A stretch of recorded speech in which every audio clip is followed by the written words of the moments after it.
¿Qué harías si uno de tus empleados te entregara el futuro y tú decidieras guardarlo en un cajón? Porque eso es exactamente lo que pasó aquí. No es una metáfora. No es una exageración para hacer el video más dramático. Es literalmente lo que ocurrió. Una empresa recibió el futuro en sus manos, lo analizó, lo entendió y lo enterró. Kodak no fue destruida por sus competidores. No fue víctima de una crisis económica. No fue traicionada por nadie de afuera. Kodak fue destruida por una decisión. Una sola decisión tomada en una sala de juntas en Rochester, Nueva York, por personas que sabían exactamente lo que estaban haciendo. Y esa decisión les costó todo. Esta es la historia de la empresa que inventó la fotografía digital y eligió no usarla. Para entender lo que Kodak perdió, primero tienes que entender lo que Kodak era. No era solo una empresa, era una institución. George Eastman fundó la compañía en 1892 en Rochester, Nueva York, una ciudad que durante décadas giró literalmente alrededor de Kodak. Sus fábricas, sus laboratorios, sus oficinas. En el punto más alto de su historia, Kodak empleaba directa o indirectamente a más del 40% de la fuerza laboral de Rochester. Si Kodak estornudaba, Rochester se resfriaba. Si Kodak prosperaba, la ciudad entera prosperaba con ella. Pero el alcance de Kodak iba mucho más allá de una ciudad. A principios del siglo XX, Eastman hizo algo que cambió la fotografía para siempre. Antes de él, tomar una foto era un proceso complicado, caro y reservado para profesionales o entusiastas con recursos. Eastman democratizó la imagen, creó una cámara tan simple que cualquier persona podía usarla. Y con ella, una propuesta que era casi poética en su sencillez. You press the button, we do the rest. Tú presionas el botón, nosotros hacemos el resto. Con esa frase, Kodak no solo vendía cámaras, vendía el concepto de que cualquier persona podía capturar un momento. Cualquiera. No necesitabas saber nada, solo presionar. Y el mundo entero lo hizo. Para la segunda mitad del siglo XX, Kodak controlaba alrededor del 90% del mercado de película fotográfica en Estados Unidos. 90%. El margen de ganancia en la película era extraordinario. Los analistas llamaban a Kodak el oro amarillo porque el rollo de película amarillo de Kodak era, en términos de rentabilidad, casi tan perfecto como el petróleo. Comprabas la cámara una vez, pero el rollo lo comprabas cada vez que se te acababa. Y se te acababa todo el tiempo. Porque cada momento que querías recordar, cada cumpleaños, cada viaje, cada graduación, necesitaba película. Y la película era Kodak. Era el modelo de negocio perfecto, y ahí estaba exactamente el problema. Porque cuando tienes el modelo de negocio perfecto, cuando eres el 90% de un mercado, cuando tus márgenes son obscenos y tus ganancias son predecibles y tus clientes no tienen a dónde más ir, el mundo exterior deja de parecerte una amenaza. Se convierte en ruido. 1973. Rochester, Nueva York. Un ingeniero de 24 años llamado Steven Sasson lleva poco tiempo trabajando en los laboratorios de investigación de Kodak. Es nuevo. Todavía no tiene el peso de la tradición corporativa encima. Todavía puede pensar en cosas que no existen.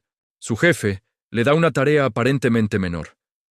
Explorar si es posible hacer algo útil con un componente electrónico nuevo que había aparecido en el mercado. El sensor de imagen de dispositivo de carga acoplada. Un CCD, por sus siglas en inglés. Nadie sabe exactamente para qué sirve todavía. Es una tarea de exploración, sin grandes expectativas. Sasson se pone a trabajar, y 2 años después, en 1975, entra a una sala de juntas de Kodak con algo que nadie en el mundo ha visto antes. Una cámara que no usa película. Era enorme. Pesaba casi 4 kilos. Tardaba 23 segundos en capturar una sola imagen. La resolución era de apenas 10.000 píxeles, una fracción minúscula de lo que cualquier cámara de película podía lograr. Y para ver la imagen, tenías que conectar el aparato a un televisor. No era bonita, no era práctica, no estaba lista para el mercado. pero funcionaba. Sazón había tomado una fotografía sin película. Por primera vez en la historia, con tecnología que Kodak había desarrollado, en los laboratorios de Kodak, con el presupuesto de Kodak. Kodak tenía en sus manos la semilla de lo que iba a destruir la industria fotográfica tal como existía. Y lo sabía. La presentación ante los ejecutivos no fue exactamente una celebración. La reacción, según el propio Sazón lo describió años después, fue una mezcla de fascinación y algo que él llamó preocupación silenciosa. Los ejecutivos entendieron de inmediato lo que estaban viendo. No eran personas ingenuas. Eran personas muy inteligentes que llevaban décadas en una industria que conocían mejor que nadie. Y precisamente porque la conocían tan bien, entendieron el problema. Si la fotografía digital despegaba, la película moría. Y si la película moría, el modelo de negocio más rentable que habían construido en 80 años de historia desaparecía con ella. No se transformaba. No evolucionaba. Desaparecía. Así que hicieron lo que hace cualquier organización cuando enfrenta una verdad que no quiere aceptar. La clasificaron como secreta. La archivaron. Y siguieron vendiendo rollos amarillos. La patente de la cámara digital de Sazón fue registrada por Kodak en 1978. Y luego, efectivamente, guardada en un cajón. Durante los siguientes años, Kodak siguió creciendo. Las ganancias siguieron siendo extraordinarias. Las acciones subieron. Rochester prosperó. Todo parecía confirmar que la decisión había sido correcta. Pero debajo de esa prosperidad, algo había cambiado. El futuro ya existía. Solo que Kodak había decidido que todavía no era tiempo. Y el tiempo, como siempre, no esperó. En 1986, los propios laboratorios de Kodak desarrollaron el primer sensor de imagen de megapíxel del mundo.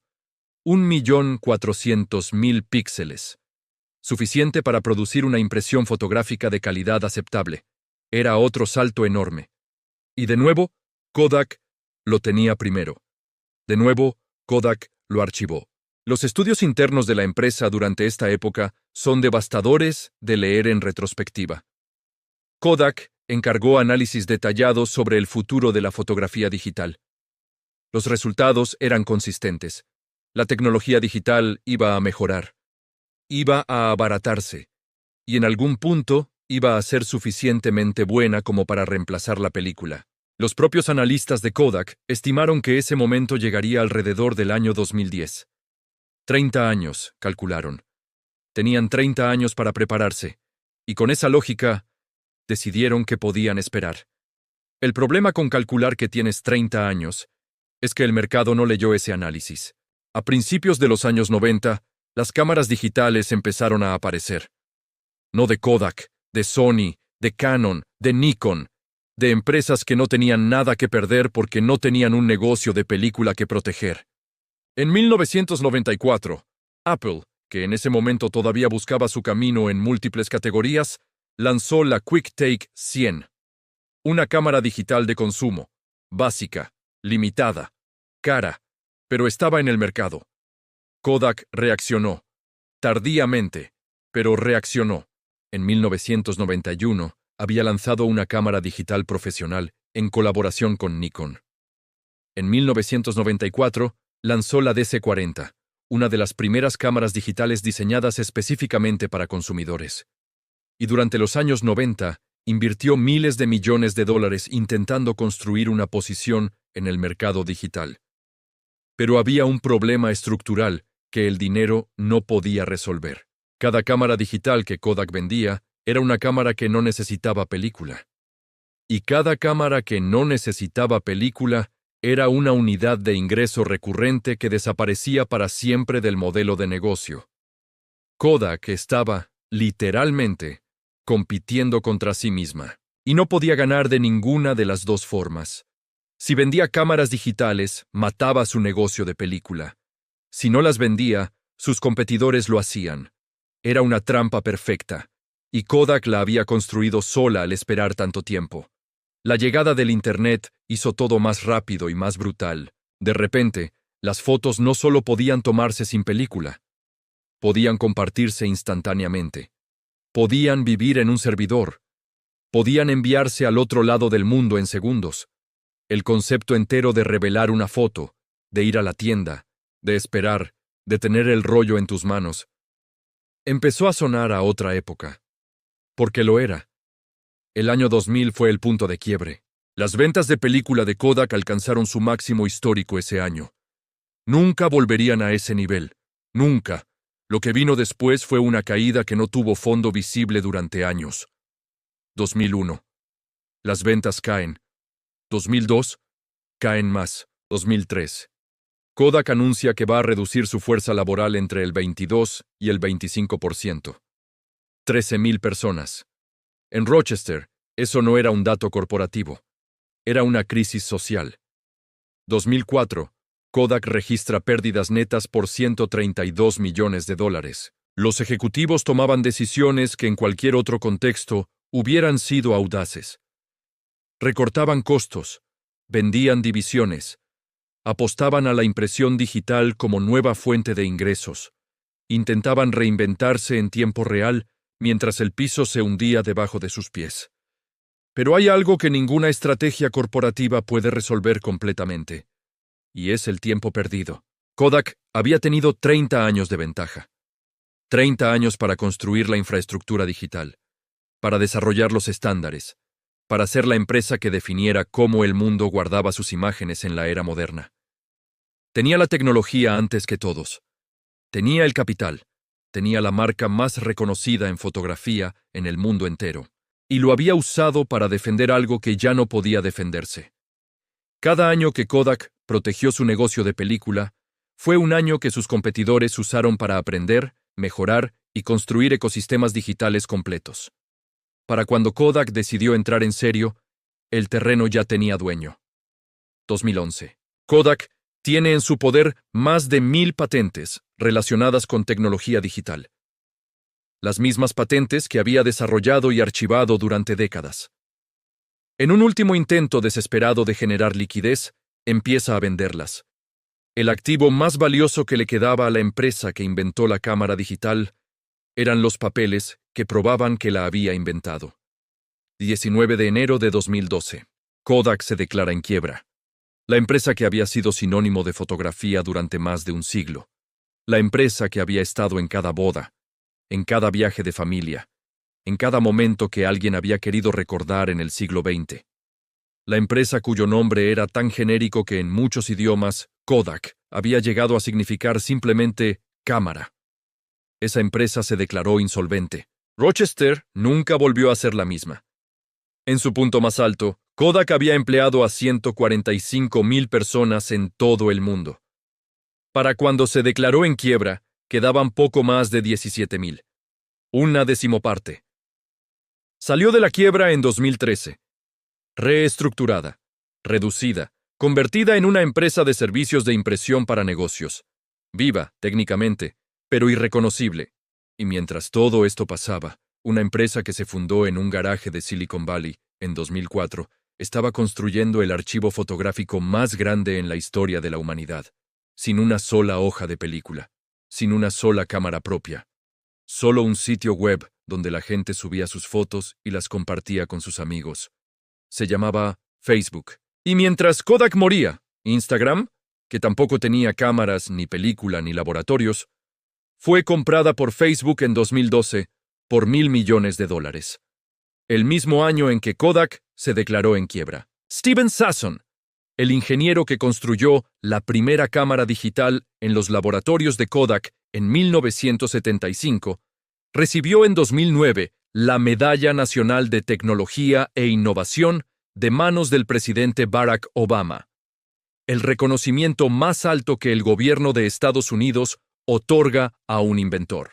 Kodak, la empresa para la que trabajaba cuando inventó esa tecnología, estaba a 3 años de la quiebra. Hay una pregunta que los académicos de negocios han debatido durante años en torno al caso Kodak.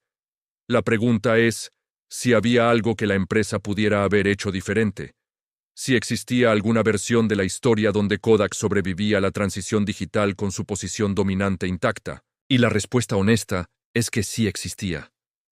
Pero requería algo que las empresas con tanto que perder casi nunca pueden hacer: Requería estar dispuesta a destruirse a sí misma antes de que otros lo hicieran. Requería que alguien en esa sala de juntas de 1975, cuando Sasson presentó su cámara sin película, hubiera dicho algo diferente a lo que dijeron. Algo como, esto va a matar nuestro negocio actual, así que vamos a ser nosotros quienes lo maten, en nuestros términos, antes de que llegue alguien más a hacerlo sin preguntarnos. Hay empresas que han logrado ese salto. Son pocas. Es brutal. Requiere abandonar ingresos reales y seguros hoy, para perseguir ingresos inciertos mañana. Requiere convencer a accionistas, a empleados, a una ciudad entera, de que el éxito presente es exactamente la razón por la que hay que cambiar ahora. Es casi imposible hacerlo desde adentro, pero lo que Kodak nos demuestra es que no hacerlo es peor. El futuro no espera a que estés listo, no negocia con tu modelo de negocio, no te da una prórroga porque llevas 100 años en el mercado o porque eres la marca más reconocida de tu industria. El futuro simplemente llega. Y si ya existe en un cajón de tu propia empresa, llega más rápido de lo que crees. Kodak no murió porque alguien le ganó. Kodak murió porque un día, hace décadas, alguien decidió que era mejor proteger lo que ya tenía que construir lo que podría tener. Y esa decisión, tomada en silencio, en una sala de juntas que ya no existe, en una ciudad que todavía carga el peso de sus consecuencias, es quizás el ejemplo más caro en la historia de los negocios de lo que cuesta mirarle la cara al futuro y decidir que todavía no es tiempo. Si llegaste hasta aquí, ya sabes lo que eso significa. Este tipo de historias no las encuentras en cualquier lugar. Encuéntralas en Punto 54. Dale like si el caso te dejó pensando, déjame tu opinión en los comentarios. Me interesa saber qué hubieras hecho tú. Activa la campanita para que no se te escape ningún caso y suscríbete. Nos vemos en el siguiente.